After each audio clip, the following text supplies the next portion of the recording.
كان بيأدي الخدمة العسكرية وماسك سلاحه وواقف في الصحراء علشان يتفاجئ بشخص ظهر من العدم جاي ناحيته.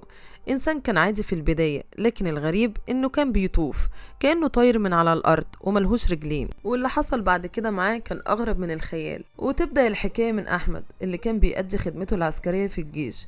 في يوم وهو ماسك سلاحه وواقف في الصحراء بيتفاجئ بشخص ظهر من العدم جاي ناحيته. إنسان كان في البداية عادي، لكن الغريبة إنه كان بيطوف كأنه طاير من على الأرض وملهوش رجلين. ساعتها اتفزع وخاف من المنظر، وفضل ينادي على الشخص ده ويحذره ويطلب منه يمشي من هنا لأن دي منطقة عسكرية وممنوع الاقتراب منها.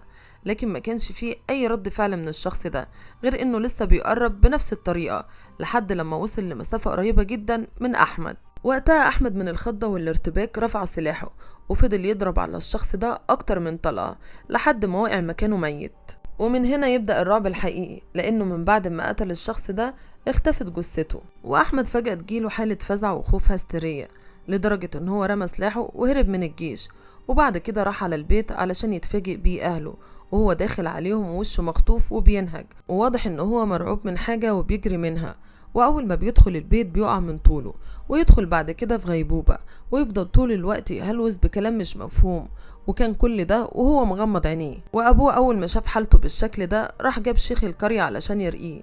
وفعلا الشيخ جه، وهنا فاجئهم إن ابنهم ملبوس بالجن، بس للأسف مش جن واحد، ده عشيرة كاملة. والشيخ يقرأ قرآن على أحمد علشان بعد كده يطلع الجن عليه ويكلمه بصوت أحمد. والشيخ يبدأ يتكلم مع الجن اللي على أحمد علشان يعرف منه ايه الحكاية، وهنا يقوله ان احمد قتل ابنهم ولازم يتقتل زي ما اتقتل بالظبط. في الوقت ده الشيخ استغرب جدا وقال له طب هو قتل ابنك ازاي؟ فرد عليه الجن وقال له ان ابنه كان متشكل على هيئة انس، واحمد ضربه بالبندقية اللي كانت معاه. فالشيخ ساعتها طلب من الجن انه يسمع من احمد الرواية ويتأكد من صحة الكلام قبل ما يحكم عليه. وبالفعل احمد يفوق بعد كده من الحالة اللي كان فيها ويحكي كل اللي حصل معاه للشيخ. والشيخ يتواصل تاني مع الجن ويقول له ان ابنك هو اللي كان غلطان، لانه هو اللي ظهر لأحمد وخوفه، وهو كده المعتدي، واحمد كان بيدافع عن نفسه. لكن الشيخ بيتفاجئ برد غريب من الجن ويقول له ان هو جن مسلم، واللي هتقوله المحكمة هو راضي بيه، سواء بقى عفت عن احمد او قررت انها تعاقبه.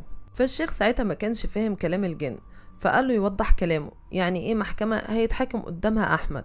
ويرد عليه الجن ويقول له ان احمد هيجي عالمهم وهيتعرض على محكمة الجن اللي هتفصل ما بينهم. في الوقت ده ام احمد كانت قاعده وسمع الكلام وفضلت تعيط وتصوت لحد ما الجن رد عليها وقال لها ما تخافيش، ابنك هيبقى موجود معاكي بجسمه، لكن هيحضر المحاكمه بعقله. وفعلا تبدأ المحاكمة وأحمد يروح في غيبوبة. وفضل يتكلم أحمد كأنه بيتسأل وبيرد على الأسئلة اللي بيتسألها، وكل ده توثق عن طريق أهله بفيديوهات موجودة على كل مواقع السوشيال ميديا. وأحمد فضل على الحال ده 4 أيام كاملين وهو في غيبوبة، وفي نفس الوقت بيتكلم مع حد كأن حد بيسأله وهو بيجاوبه، زي ما يكون أحمد فعلا في تحقيق.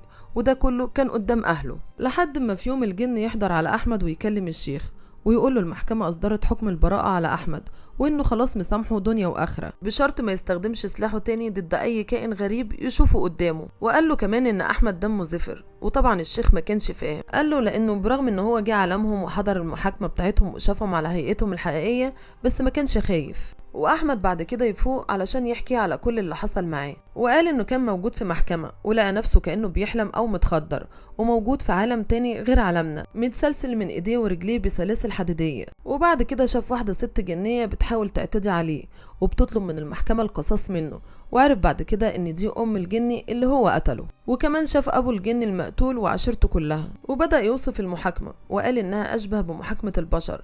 في قضاة من الجن كانوا في مكان اشبه بالجبل، واهل الجن المقتول كانوا موجودين، وان القاضي بدأ يسأله على تفاصيل الواقعة وايه سبب قتله للجن. فحكى احمد كل حاجة للقاضي الجني بالتفصيل، ولما اتأكدوا من صحة كلامه اصدرت المحكمة حكمها انه بريء، لان الجن اللي ظهر له هو اللي فزعه وخوفه، واللي عمله احمد كان دفاع عن نفسه، لان الجن المسلم ما ينفعش يطلع يفزع البشر او يخوفهم. في الوقت ده عشيرة الجن المقتول رضعوا الحكم المحكمة وسامحوا أحمد وعفوا عنه كمان. وأحمد لحد وقتنا هذا حي يرزق، وهو اللي كان بيحكي حكايته هو وأهله، وطبعا ناس كتير نشرت حكايته على مواقع السوشيال ميديا، وأهله كمان هم اللي عرضوا الفيديوهات اللي كانوا موثقينها لما كان أحمد بيتحاكم من الجن.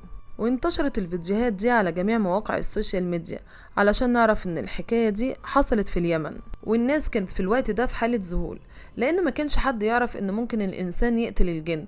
في حالة ان الجن ده اتشكل في بشر، ممكن الانسان يطعنه او يضربه بالنار، ودي اول مرة حد يسمع عنها. سبحان الله، له في خلقه شؤون.